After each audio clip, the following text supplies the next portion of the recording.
Hello friends, welcome to SSC coaching centre. दोस्तों, गणित का बहुत अच्छा वीडियो है। स्क्रीन पर जो प्रश्न लिख रहा है एक बार पढ़ लीजिए।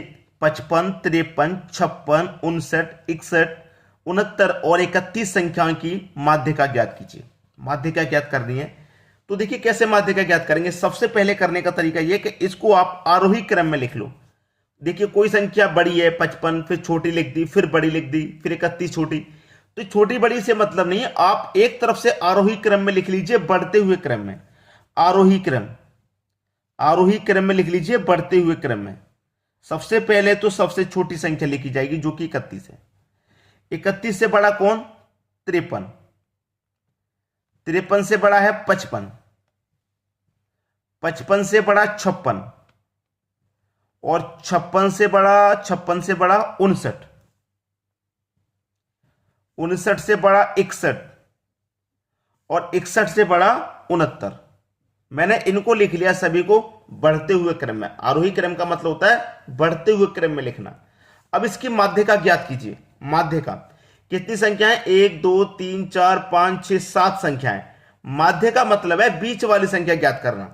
ठीक है, तो 7 संख्याएं ना। 3 इधर से छोड़ो, 3 लास्ट से छोड़ो, बीच में कौन सी संख्या है? बीच में संख्या है आपकी 56। तो यही क्या है? आपका आंसर 56 आपका माध्यिका है। क्लियर? इस तरीके के प्रश्नों को बनाना नहीं आता था तो सीख लीजिए। 56 यानी कि बी ऑप्शन क्या हो जाएगा? आपके प्रश्न का बिल्कुल सही जवाब। इस तरीके से करिएगा। अब देखेंगे हम अगला प्रश्न। अगला प्रश्न है 120 वस्तुओं का क्रय मूल्य 80 वस्तुओं के विक्रय मूल्य के बराबर है तो लाभ प्रतिशत ज्ञात करें। अच्छा प्रश्न है। लाभ प्रतिशत, लाभ प्रतिशत भैया ज्ञात करना है। 120 वस्तुओं का जो क्रय मूल्य है वो 80 वस्तुओं के विक्रय मूल्य के बराबर है। जैसे कि मान लीजिए 120 वस्तुओं का क्रय मूल्य, मान लीजिए 120 वस्तुओं का क्रय मूल्य 100 रुपए, यानी कि 120 वस्तु मैंने 100 रुपए की खरीदी। ठीक है, और 80 वस्तुओं के विक्रय मूल्य के बराबर। विक्रय मूल्य का मतलब है कि मैंने 80 वस्तुएं 100 रुपए की बेची। मतलब 100 रुपए में मैंने 120 वस्तु खरीदी थी और 100 रुपए में 80 बेच दी, तो मैंने जो मूल्य लगाया था वो तो मेरा वापस हो गया। 80 वस्तुएं बेचने पड़ी। अभी मुझे 40 वस्तुएं और बच रही हैं और इन 40 वस्तुओं का ही मुझे प्रॉफिट हो रहा है। ठीक है, तो फायदा मुझे कितने का हो रहा है? 40 का। कितने का फायदा हो रहा है? 40 का। ये 40 का जो फायदा है मुझे 80 वस्तु बेचने पर हो रहा है। ठीक है, 80 प्रतिशत के लिए क्या करेंगे? 100 से गुना। अब 40 से 80 कटा दो 2 बार में और 2 से 100 को कटा देंगे 50 बार में। तो जो लाभ प्रतिशत है वो है 50% का। यही आपका हो जाएगा आंसर। ठीक है, सी ऑप्शन बिल्कुल सही हो जाएगा आपका। अब देख लेंगे अगला प्रश्न। अगला प्रश्न है दो संख्याओं का एलसीएम बराबर 210 तथा एचसीएफ बराबर 35 है। यदि एक संख्या 105 हो तो दूसरी संख्या ज्ञात कीजिए। इसका दोस्तों एक फॉर्मूला होता है, मैं आपको बता देता हूं। इस तरीके का प्रश्न हो, पहली संख्या गुने दूसरी संख्या, ठीक है, बराबर पहली संख्या गुने दूसरी संख्या बराबर एलसीएम गुने एचसीएफ। ये फॉर्मूला होता है। ठीक है, इसको नोट कर लेना अगर आपको नहीं मालूम हो तो पहले से, क्योंकि ये प्रश्न अधिक से अधिक पूछा जाता है। अब देखिए दो संख्याएं, तो ये पहली संख्या हो गई और ये दूसरी संख्या। अब यहां पे एलसीएम आपका 210 है, एचसीएफ 35 है, एक संख्या आपकी 105 है। एक संख्या यानी कि पहली संख्या आपकी 105 है। ठीक है, एक संख्या 105 है। दूसरी संख्या ज्ञात करनी है। दूसरी संख्या ज्ञात करनी है, नहीं पता दूसरी संख्या क्या है तो उसे एक्स मान लेते हैं बराबर। एलसीएम का मान 210 है तो 210 ले लो और एचसीएफ का मान 35 है तो 35 ले लो। सभी मान हमने ले लिए, बस कटा लेना है। अब आपका आंसर आ गया। ठीक है, देखिए सभी को मैं कटाऊंगा। देखिए 35 से 105 3 बार में कट जाएगा। ठीक है, 3 सत्ते 21 कटेगा और एक ही जीरो। तो इधर क्या बचा? केवल x और इधर क्या बचा? केवल 70। तो x का मान कितना आ गया? 70 आ गया। और x हमारा क्या था? दूसरी संख्या थी। ठीक है, दूसरी संख्या कितनी है? 70 है। यही आपके प्रश्न का आंसर हो गया 70, यानी कि बी ऑप्शन बिल्कुल सही जवाब हो गया। अब देखेंगे अगला प्रश्न। अगला प्रश्न है यदि तीन संख्याएं 1:3:5 के अनुपात में, तीन संख्याएं, ये पहली संख्या, ये दूसरी संख्या और ये तीसरी संख्या हो गई, 1, 3 और 5 के अनुपात में है ये तीनों, ठीक है, तथा उनका योग 10,800 है। योग दे रखा आपके पास 10,800। और क्या करते हैं, जब योग दिया जाता है तो हम अनुपातों का भी योग कर लेते हैं। तो 5 और 3 8 1 9, अनुपात का योग 9 हो गया। तो इस योग में अनुपात के योग से डिवाइड कर दो। 9 से घटाऊंगा 9 1 कम 9, 1 बचेगा 18, 9 दूने का 18 और 2 जीरो, मतलब 1212 में पूरा कट गया। पूछा क्या है हमसे, सबसे बड़ी संख्या ज्ञात करो। भाई जो अनुपात में बड़ा होगा वही संख्या सबसे बड़ी होगी। अनुपात में बड़ा 5 है, यानी कि तीसरी संख्या सबसे बड़ी होगी। तो 12 का गुना कर दो 5 से, 12 पंजे 60 हो जाएगा, 60 और 2 जीरो ये रहा, यानी कि 6000। बड़ी संख्या क्या है आपकी, 6000 है, जो कि सी ऑप्शन में दिया गया है। यही आपका आंसर हो गया। अब देखते हैं अगला प्रश्न।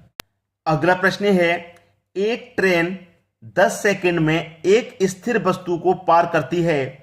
यदि ट्रेन की चाल 25 मीटर प्रति सेकंड है तो ट्रेन की लंबाई क्या है। सबसे अच्छी बात यह है कि हमें इसमें चेंज नहीं करना, यूनिट हमारी सभी सेम है। यहां सेकंड में, यहां सेकंड में और ये मीटर में। अगर ये किलोमीटर में होता तो चेंज करना पड़ जाता, या यहां पे हमारी ट्रेन की जो चाल है, जो चाल है ट्रेन की, अगर ये किलोमीटर पर घंटे में होती तो भी चेंज करना पड़ जाता। लेकिन अब चेंज करने का नहीं है, क्योंकि हमारी जो यूनिट है वो सेम है, ठीक है। हमसे पूछ रहा है ट्रेन की लंबाई, लंबाई यानी कि दूरी पूछ रहा है।